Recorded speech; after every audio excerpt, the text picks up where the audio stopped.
Let me come in today from a higher level, the level of spirit. Generally, we have the three treasures in life. Well, according to Chinese medicine, I guess you can. Chinese philosophy, actually, or Chinese metaphysics, Oriental metaphysics. We can deduce, we can categorize, our human experience, into basically three different levels: the level of the Jing, the level of the Qi, and the level of the Shen. So that's the level of the substance, meaning the physical matter, physical material, the substance, the substrate, and then the level of the energy, and then the level of consciousness. So we have substrate, energy, consciousness, and all these things. These three things are kind of mutually interconnected, and everything in existence, has these. You can also say, the level of matter, the level of energy, or the level of material, the level of energy, and the level of mind is the top level, And so the most efficient way to train qigong or meditation or any Vedic arts or mind-body development, where we're aiming to refine all of these three substances. And actually in alchemy we call them the three, they're all a kind of maybe not a substance, but let's say elemental properties, and they can be mixed and fused and separated and combined in different portions to produce different effects, to do different things. That's alchemy. That's internal alchemy with the body. Oops, perhaps I turn this on. So the $1 million method really is called that because it is said that this method will save you about $1 million over the course of your lifetime. And so I'm trying to wear some sort of let's see what sort of vibration this gives. If I wear a black beret, and that's the other one. I have one that is a size bigger than this. Now I'm just going to clean my room pretty soon. Make these videos for some motivation. And so black beret, bright yellow t-shirt, dark blue pants, and white socks. And I'm teaching you the $1 million method for qigong. And I guess a high understanding of qigong is not just about the internal and the external, or the breathing in and the breathing out, or a lot of these material dichotomies of yin and yang, or these substantial, let's put it that way, substantial, tangible applications of the theory of yin and yang. Internal, external, breathing in, breathing out, stretching the bow, releasing the bow, what else? Full, empty, weighted, unweighted, and then those are quite materialistic ways, but that's what people are, kind of teaching, and it's too, really, it's too much rooted in a materialistic way of thinking, and qigong and neigong and alchemy are really dealing with a balance of physics and metaphysics. So if we're only thinking about the materialistic kind of yin yang, then that doesn't suffice. It's you gotta really get down to the. You have to understand what kind of outlook on the natural world, and what kind of what kind of thinking that the people of the time who created these and mastered the qigong to the highest level, what was their, where were they coming from? What was their understanding? So that's very easy. We have to understand things as a balance of physical and non-physical, as a balance of physics and metaphysics. So how do we separate the yin and yang like that? We can talk about electricity and magnetism. We can talk about centripetal, spiraling in, versus centrifugal, spiraling out. We can talk about, of course, contraction and expansion. But if we talk about contraction and expansion, see, I got you there. You're still thinking very materialistically. You're still thinking expanding into 3D space, contracting down into 3D space. But expansion and contraction, it only works when, in your mind, when you're thinking of, for example, blowing a balloon, it's expanding, and then when you release it, it's contracting. But see, when we're dealing with energy, then we need a kind of a lesser dense dimensional level, or we need certain access points within the Cartesian, what we're experiencing as our 3D Cartesian space. We need access points within those that can go down to a deeper, a lesser density, where that is where for the gravity to fall into. We think that our gravity is falling down onto the Earth, but why is our gravity falling down onto the Earth? Because the Earth has enough mass. Actually, the Earth is pulling me down, but I'm also pulling the Earth up. And every single atom in my body is pulling left, right, and sideways, and so it's not really. You're always thinking like, okay, maybe it's less dimensional or more dimensional, but it also can be righter or lefter, or upper or downward, or upper or downer, or more sideways this way or more sideways that way. So you're adding a new dimension. But basically, we can say, dimensional expansion and anti-dimensional, contraction, and these two are linked in basically a 3.4th, dimension, where basically it's like a Fibonacci spiral that spirals into a point, but when it gets to the point, it connects back to the outside somehow. So think about it. How is that happening? How can that happen? If you have a really smart mind like that Russian guy who was offered $1 million for solving that hypersphere physics problem, which no one could solve, and then he was offered $1 million, and he said, "Why do I need $1 million when I can make the universe jump with my mind?" So can you connect those points from the centripetal point that spirals into the middle center of the Fibonacci spiral to the one that starts? They're connected. How are they connected? How does it connect? So you gotta think about that. When you understand that, and when you can kind of feel for that within your tactile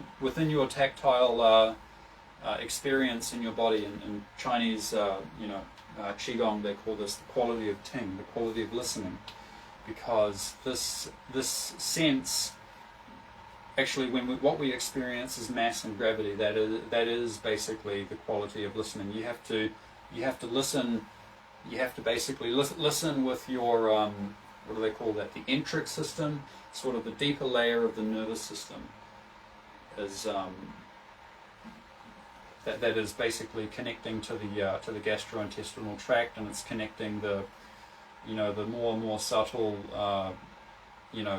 rhythmic and pressure functions, and much more subtle functions of the body, until it starts to get so subtle it starts to transition over to the other side. It gets right to the bottom of the base fundamental of the point of that Fibonacci, and then it goes into a subspace, a subdimension, before it connects back to the contraction somehow. Think about it. How does it connects back to the contraction, connects back to the expansion. The centripetal connects back to the centrifugal via a kind of 3.4/4th dimensional space, or anti-space, or what is it? You've got to think about it. So that's something to understand before you do the qigong. You know, that's the kind of feeling. That's what you're looking for within your body, and that's why it's not. That's why it's not just body alignment that is the important thing. You know, so many qigong schools, they'll say, feet shoulder width apart, outside edges of the feet parallel, like you're standing on a railroad track, tailbone tucked in, pull it in, back completely straight, so straight that if you went up against the wall, it's the very bottom of the tailbone is, and then you kind of have to force your skeletal system, use your muscular system to force your skeletons to force your body into that alignment. Whereas that's not what you're doing, because you got to understand this centripetal contraction of gravity. So you got to feel for that. You got to feel for the gravity and let it be contracted along these channel systems in the body, which are a result of the geometry of how the body is, and it's just falling into. It's just like why rivers flow where they flow, why rain falls along certain paths, why lightning takes a very specific route, because it's the lesser gradients that are going down and up and sideways and left and right, and centrifugal and centripetal. It's just forming those what do they call them, like Lichtenberg figures, but the energy system, or you can call it the channel system in the body, that's where they're not necessarily physical channels in some ways, but that's just where that geometric structure of the body is allowing the mass and the weight to travel through these channels.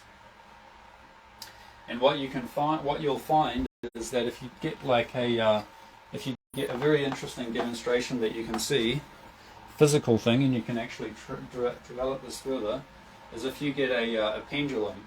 If you get a pendulum like this thing here. So let me just explain what this is first. The channel system of the body, of course, we have these channels that go through the center that conduct our mass, and of course we have the electrical layer of the body. It's not just where the nervous system is going through. There's two parts to electrical. There's the conductor and an insulator. That's meaning a conductor is the where the circuit is being short-circuited along, if it is being short-circuited, and then there is the insulator, which is actually storing the electric charge.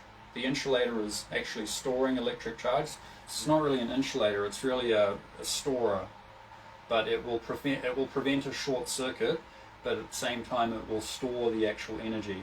And then the conductor, or the metallic thing, is the thing that short circuits the energy. So our nervous system, I think that is the part that is short circuiting the energy, the electrical energy. And then it's a lot of our fascia sheaths, which are kind of like the insulating, kind of like the fascia sheaths in the body are kind of like the sheaths of insulating, rubbery kind of stuff that goes on the outside of the metal conductor.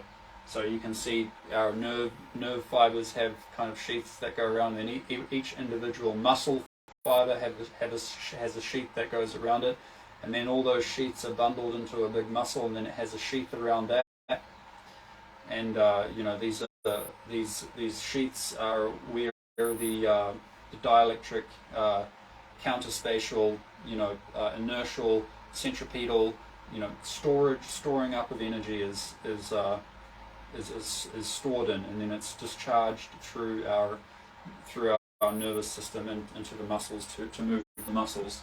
That's one way of moving the muscles, is via discharging. But in qigong, you just actually allow your gravity to fall through the channels, and then it will have an interaction with, because of our that level of our nervous system, which is enmeshed in our fascia, which is the dielectric energy storage part. That is also kind of the location of our consciousness, of our tactile feeling of our body is basically centered in the enteric system, in this deep layer of the nervous system, in the enteric system, which is enmeshed in all of the fascias which hold this charge. So our physical mass of our body can be basically can be grounded in that charge, and that's how some people can actually they can reduce their weight on a scale. They can stand on a scale, and of course the gravity of the earth and of our body is pulling towards each other into a null point between them, but the earth is just much stronger, so the force of our body pulling on the earth is negligible, so tiny. But so that force can be grounded within the charge of our body, so that instead of the earth pulling us down, it's actually being pulled into counter space, into this subdimension via the charge in our body, a little bit more so than the force of the earth. And so therefore you can kind of reduce the mass of your body, and you can also become very stable.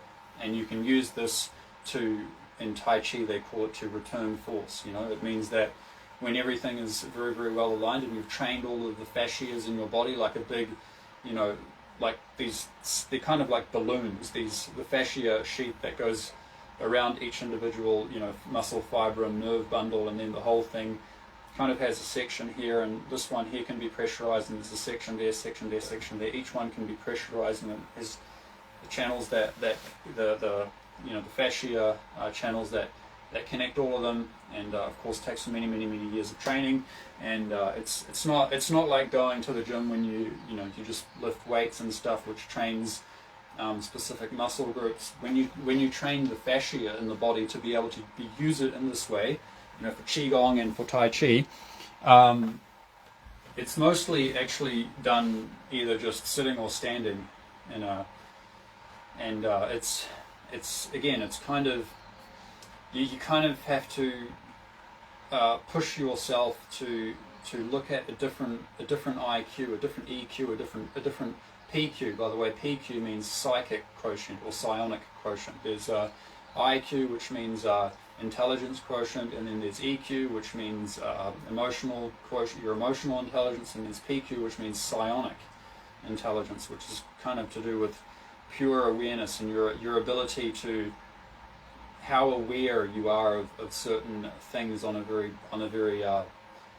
almost like a metaphysical level. This is PQ.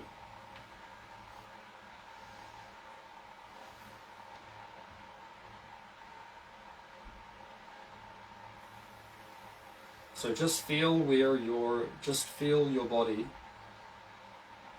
Firstly, is actually just about being aware of the body.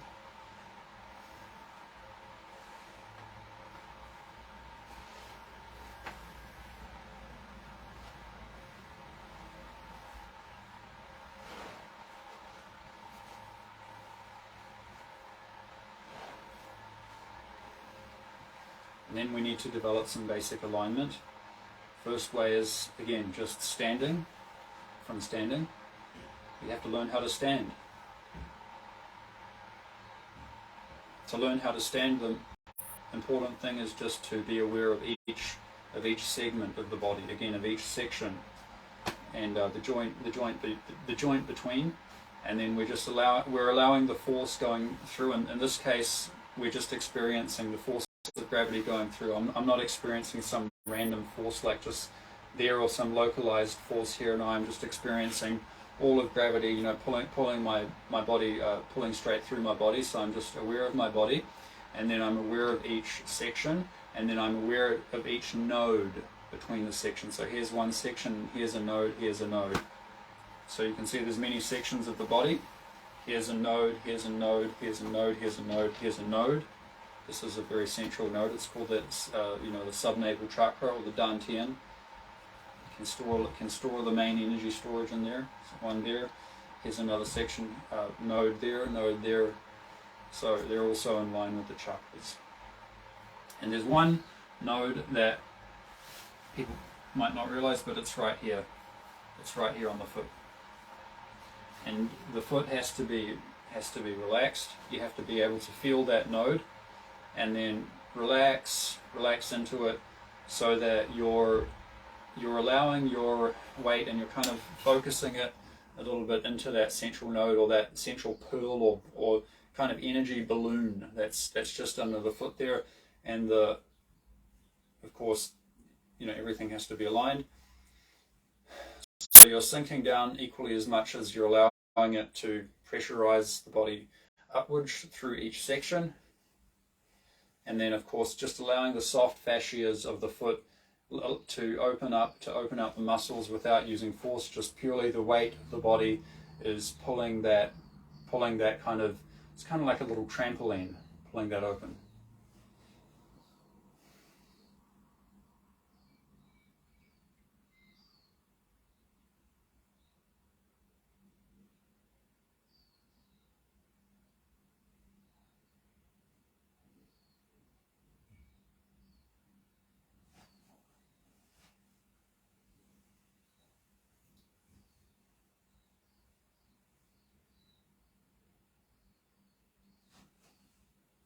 Of course, don't be too rigid with yourself, like you have to stand in a certain way. No, feel for it. If you need to move your hips around a little bit to, this is also, there's of course a static way of training, and then there's also moving as well.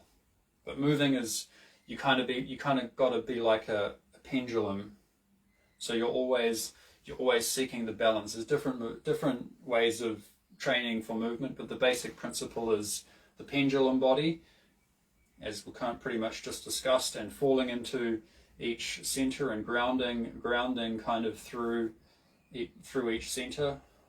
Basically, when we first start at the beginning level, we're just grounding into these points here on the feet. We're not going to try to like do something else advanced, but there's other else advanced things that you can do. You can ground into specific centers, and actually when you want to release energy or return force, then you can do it through, it doesn't have to first be built up at the bottom and then come through each one and then blast your opponent away. You can actually do it from here through to there, or you can even do it from here through there, but then it takes a little bit longer to kind of charge up and express it out, or express many more not so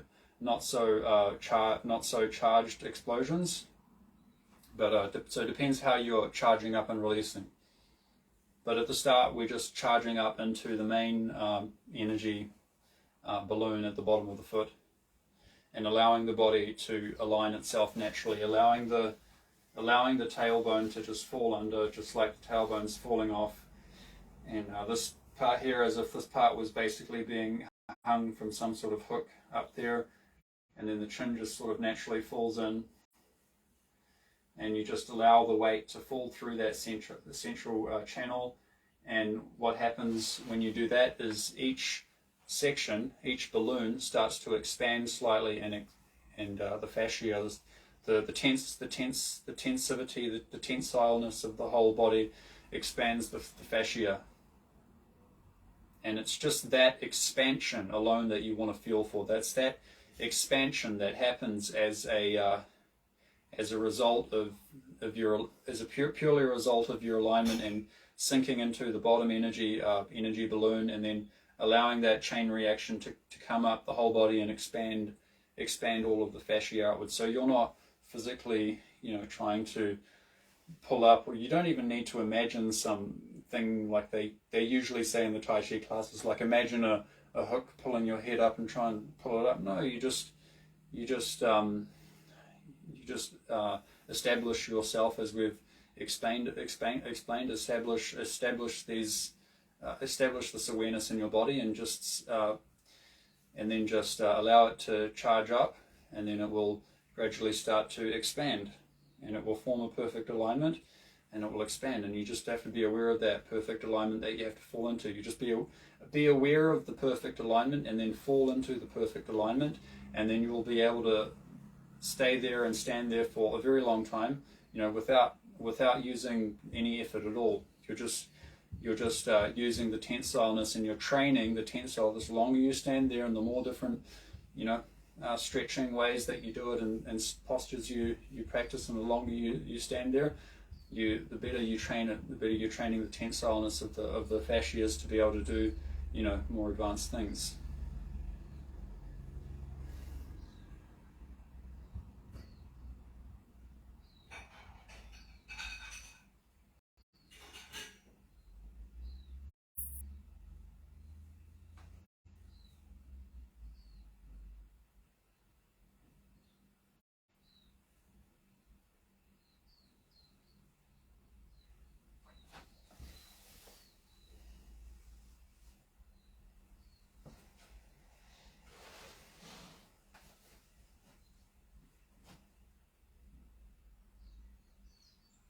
I think I might listen to some music actually while I do some training. I think that track goes for almost 19 minutes. So let's train for about 19 minutes. If you want to join me, please go ahead and let's train. Let's do some training for almost 20 minutes. See how long you can keep up.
So I've actually been doing quite a lot of standing today, and well, I've been staying sunk, not necessarily done a lot of standing just there, but I've kept myself sunk. So I might need to move around a little bit to release some of that pressure off my tendons.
That's enough.